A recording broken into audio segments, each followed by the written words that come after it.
Dwayne Wiggins here with American Financial's F&I University, and this is your tip of the week. Here's an alternative to factory knows best. You know, Mr. Jones, it is a great car. In fact, that's one of the reasons we work here, but there may be another way to look at the service contract, and especially when it pertains to the cars that we make. Who has more information about the vehicles? Is it the people that build them? Is it the people that buy them? Or is it the people that sell them? Yeah, absolutely, it's the people that build them. They have years and years of data, not only when they make them from the car fresh out of the factory, but they also have all that service information that comes into them, and they keep track of all these records.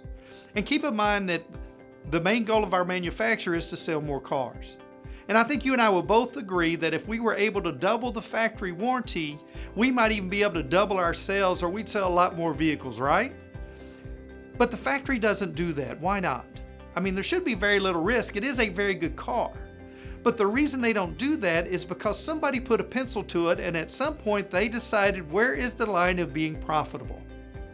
And no matter how many additional cars that they were going to sell because they extended that coverage, it wasn't worth it because it would eat into the profits and the company wouldn't make as much.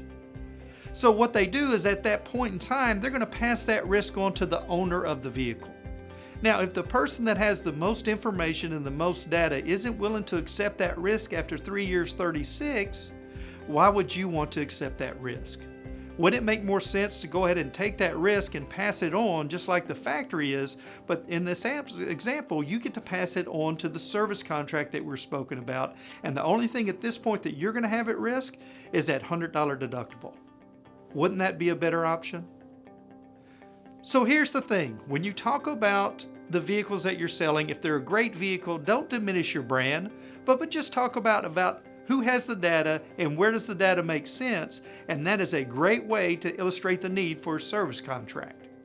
And from all of us at FIU, that's your tip of the week.